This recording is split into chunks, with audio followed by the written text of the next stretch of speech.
She appeared when no one was expecting her. In a village where no stranger was ever welcomed, a woman arrived with a pregnancy too heavy for nature to explain. Her belly dragged toward the earth, the ground beneath her feet began to crack, and by morning, the village would realize, this was not a woman seeking shelter, this was a memory that refused to stay buried. A story by Nana.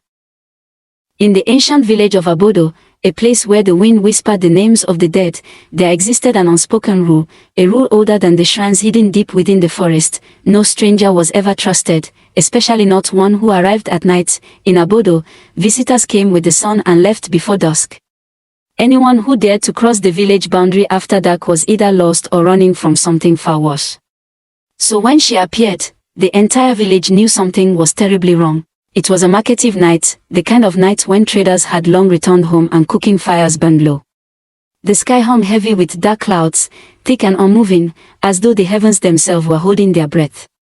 The narrow laterite road that led into the village lay silent, empty, no footsteps, no voices, no lanterns. Then the palm trees began to tremble, not from wind, not from rain, but as though they sensed a presence they did not welcome. Dogs started howling long, painful cries that refused to stop. Mothers pulled their children closer. Old men stepped outside their huts, leaning on walking sticks, their hearts uneasy for reasons they could not explain. That was when the mysterious pregnant woman walked into Abodo. She came alone, no escort, no lantern, no sound of footsteps. It was as if the earth itself carried her forward. She was barefooted, her feet coated in red dust, yet uninjured. Her wrapper was torn at the edges, clinging loosely to her body, as though it had survived a long journey through thorns and shadows. Her pregnancy was heavy. Unnaturally heavy, far too heavy for a woman who looked so young, and yet, she was breathtaking. She was tall, with smooth, dark skin that seemed to glow faintly under the moonlight. Her beauty was not ordinary. It was radiant, unsettling, almost otherworldly. The kind of beauty that made men forget their words and women forget themselves. But what frightened the villagers most was not her appearance, it was her eyes. They were calm, deep, steady, unreadable, and yet, within that calm burned a quiet fire, the kind of calm that storms carry just before they tear the earth apart. She stood at the village entrance for a long moment, silent, unmoving, while the dogs continued their endless barking. Then, without looking back, she walked forward, straight into the heart of Abodo. By morning, the entire village had gathered. Word had spread faster than harmattan wind. Women abandoned their grinding stones. Farmers left their farms untouched. Even the elders, who rarely attended to village gossip, gathered beneath the old idolatry. She appeared from nowhere. She has no family with her. Where is her husband? Why is her stomach that big? Which man would allow his wife to wander like that? Questions flew like arrows, sharp and relentless, yet the woman said nothing. She sat quietly on a low wooden stool outside the village square, her hands resting gently on her belly, her posture calm, too calm for someone surrounded by suspicion and whispers. Children stared at her in awe and fear. Some claimed later that her shadow moved differently from everyone else's. Others swore they felt cold whenever she looked in their direction. At last, when the murmurs became unbearable, she spoke, only once. "My name is Nkiru," she said softly. Her voice was smooth, gentle. Yet it carried fear, silencing the crowd instantly. "I am tired," she continued, "and I am looking for shelter." That was all. Nothing about her past, nothing about the pregnancy, nothing about where she came from. The elders exchanged uneasy glances. In Abodo village, no woman carried a pregnancy alone. Not without a husband. Not without family. Not without blood ties. And never without consequences. A woman without a story was a dangerous thing, yet something about Nkiru's voice stirred an emotion the villagers that they did not expect. Pity. Even the oldest elder, whose heart had hardened with years, felt it. The village head cleared his throat. Troubled. Tradition screamed no. The ancestors warned against it. Old sayings echoed in his mind, but still. He nodded against tradition, against belief. The village had allowed the stranger to stay. She was given an abandoned old hut at the edge of the village, a place no one had lived in for years.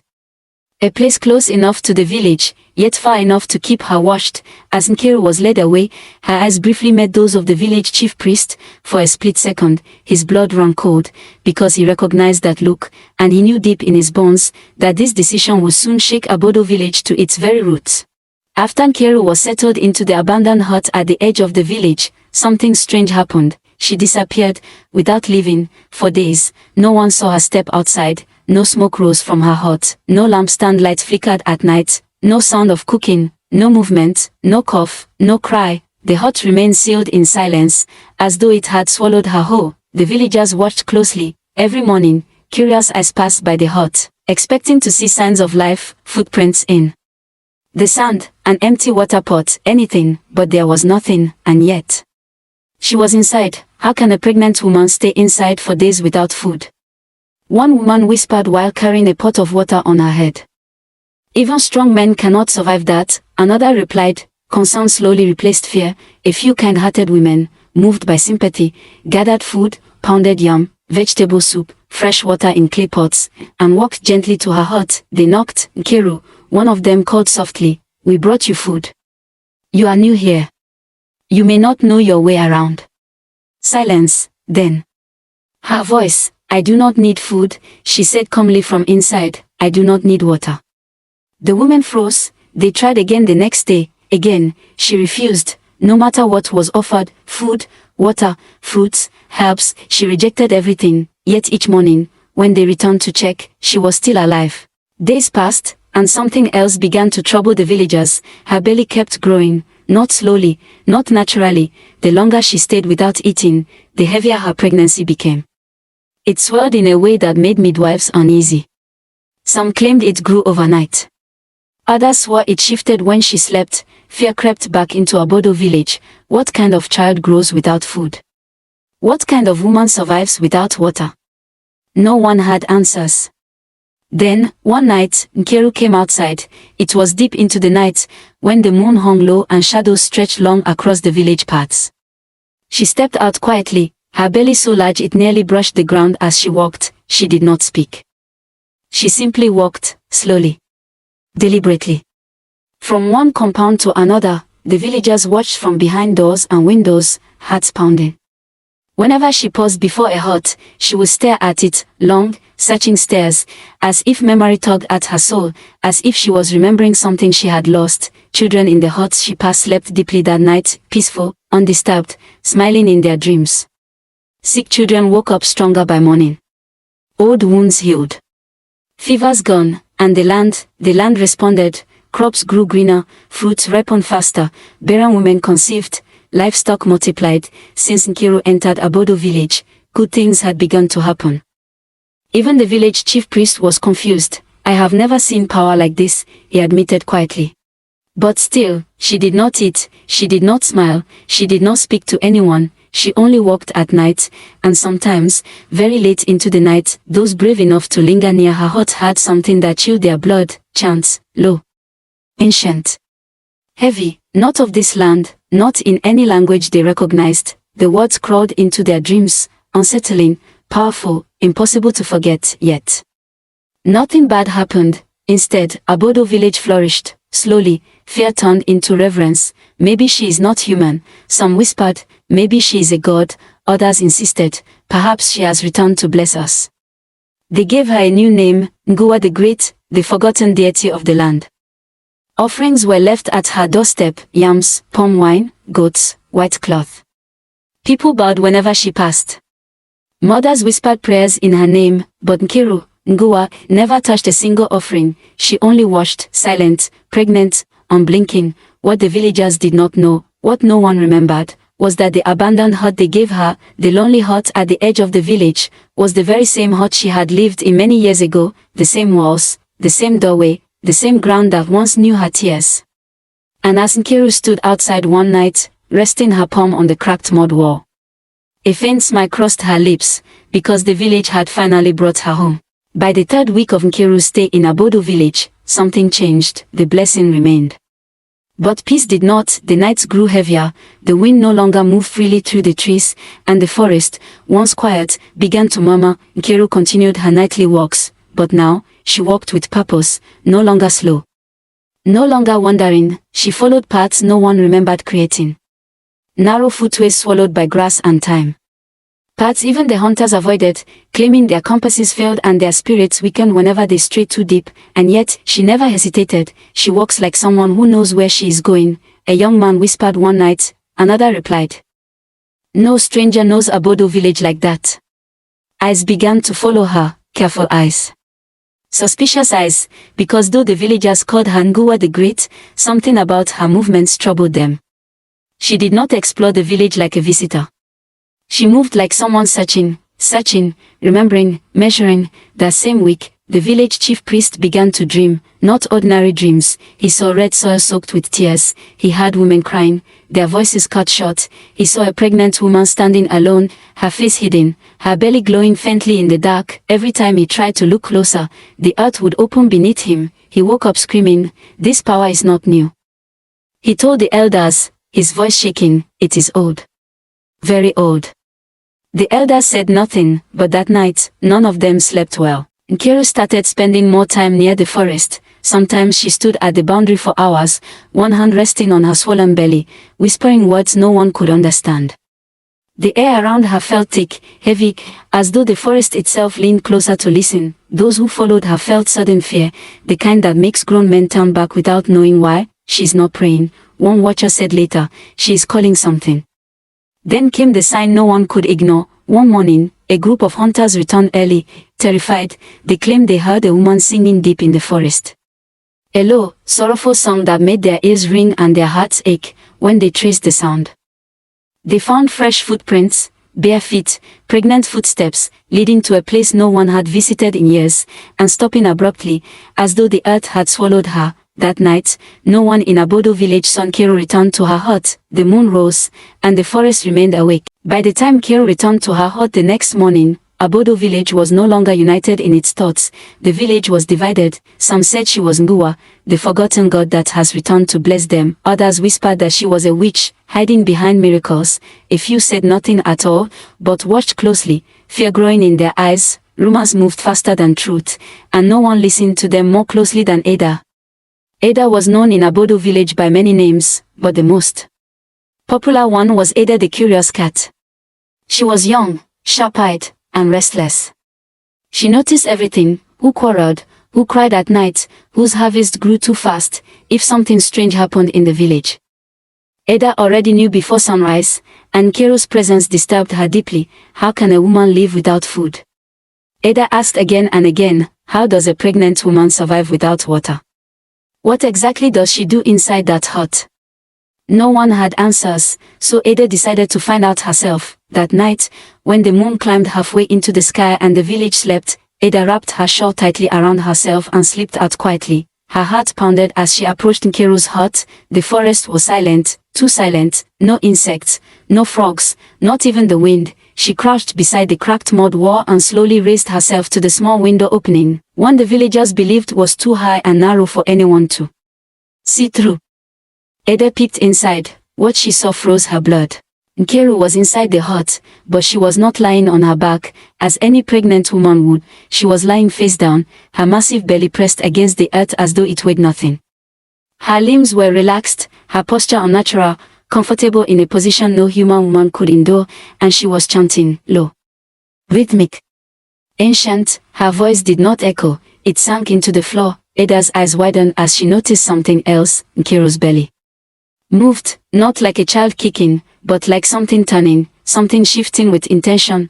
Ada's breath caught in her throat, a small sound escaped her lips. Nkiru stopped chanting, slowly, far too slowly. She lifted her head. Her glowing eyes met Ada's through the darkness, and in that moment, Ada screamed. She ran. She did not remember her feet touching the ground. She only remembered the sound of her own scream tearing through the night and doors flying open as villagers rushed out with lanterns. Ada. What is it? What did you see? Why are you screaming like this? But Ada could not answer. Her mouth opened. No sound came out. She pointed violently toward Nkiru's hut, shaking, tears streaming down her face. Her lips moved, trying to form words, but her voice was gone. The villagers exchanged frightened glances. Some turned toward the hut, others backed away. That night, no one slept.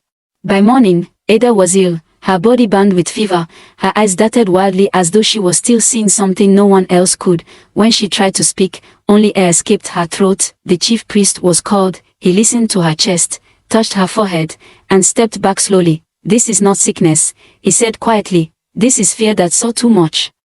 The villagers turned toward Nkiru's hut. For the first time since her arrival, no one bowed, and somewhere inside the forest, a low chant rose again, slow, patient, waiting. After the chief priest left Ada's hut, she did not wake again. The night passed quietly, too quietly. By dawn, Ada lay still on her mat.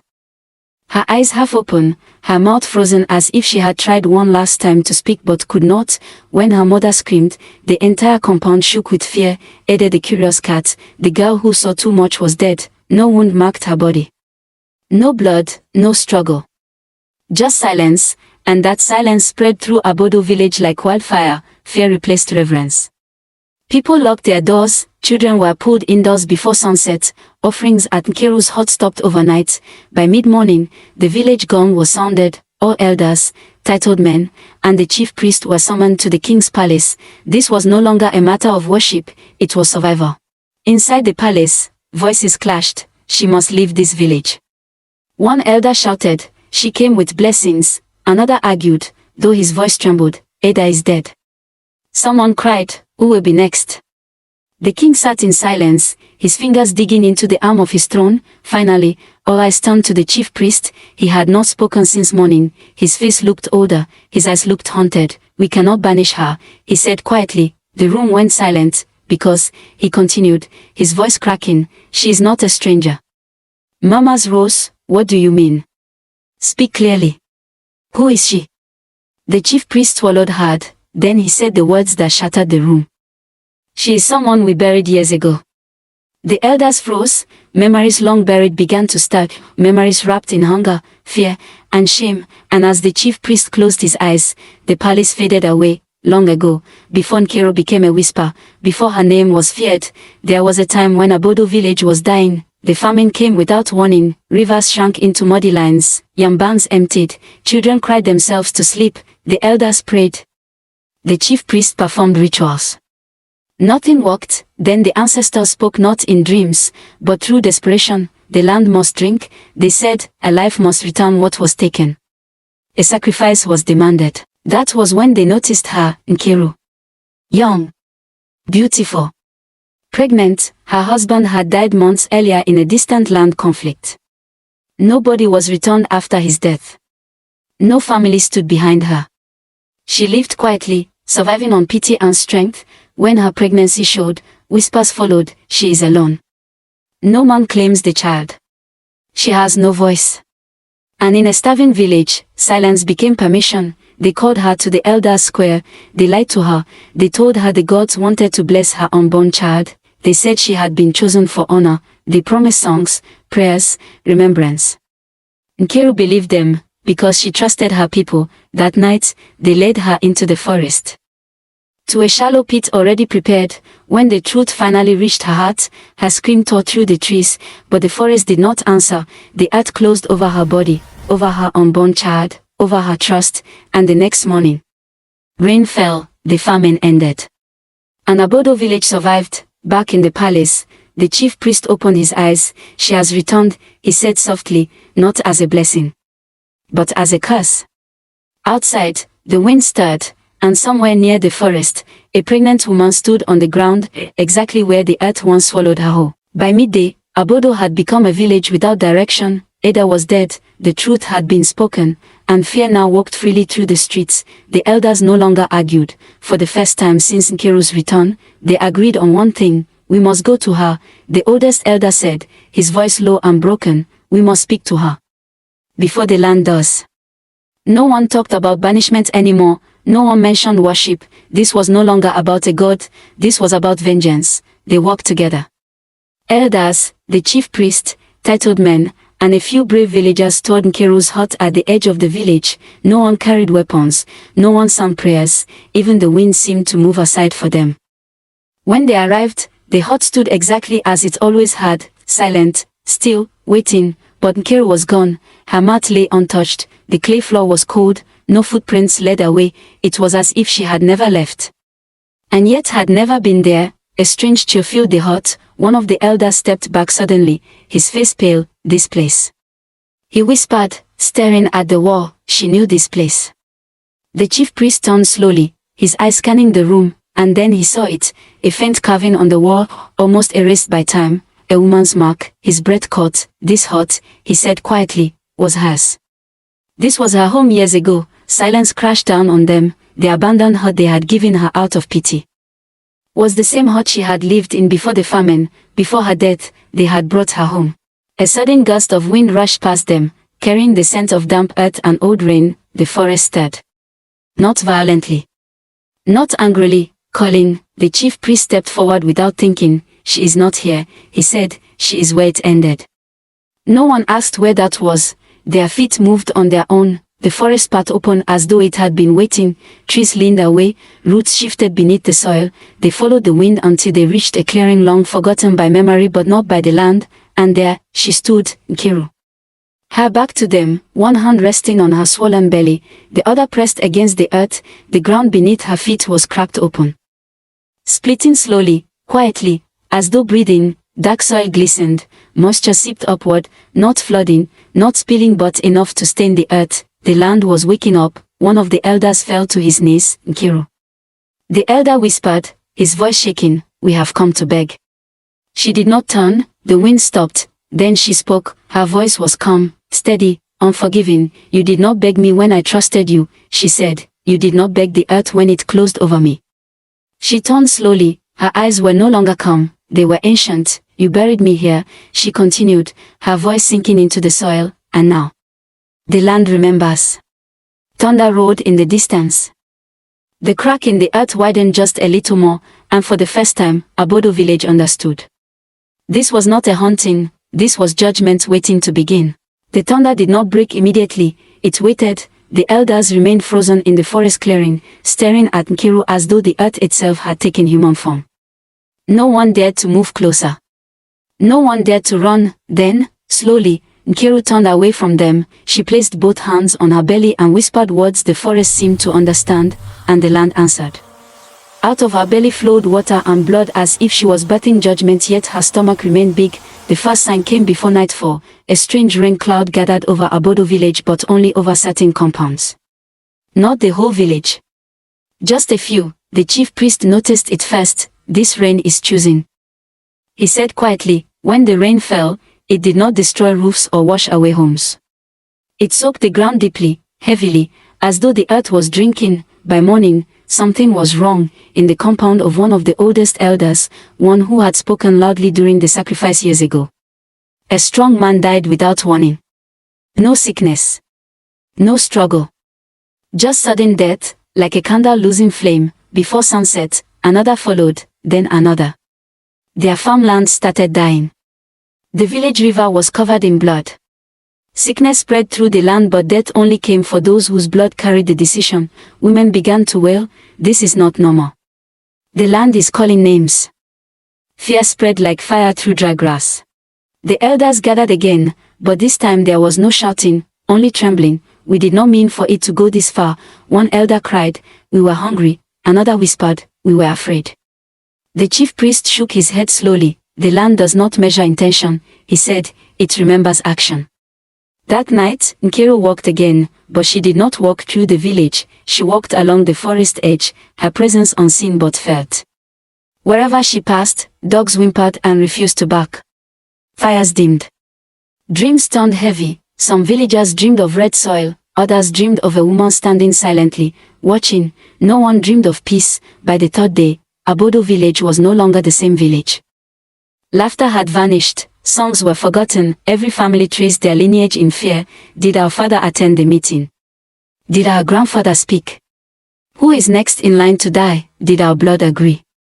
No one wanted answers, but the land already had them. At dawn, the elders finally returned to the forest clearing. The grave had opened wider, not violently, not suddenly, like a mouth waiting to speak. Nkiru stood beside it. Come once more, you asked what I want, she said, her voice steady.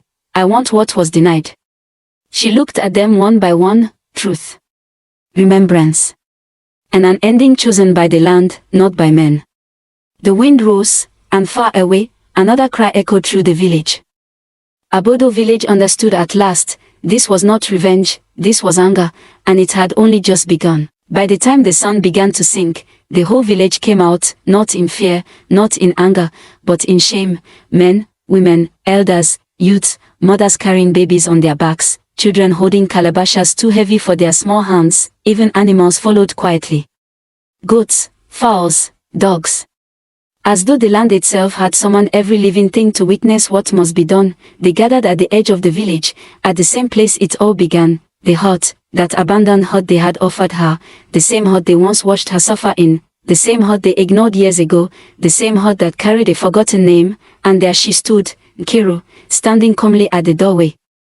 Her heavy belly resting forward, her eyes older than time, no anger, no curse, only waiting. One after another, the villagers dropped what they brought, baskets of fruits, yams, palm wine, livestock, but the gifts were not for feeding, they were offerings of remorse. The king stepped forward first, he removed his crown, then, slowly, he knelt. Gasps rippled through the crowd. Never in the history of Abodo village had a king knelt before anyone. Behind him, the elders fell to their knees. The chief priest laid his staff on the ground and bowed his head. Men who once shouted sacrifice now trembled like children.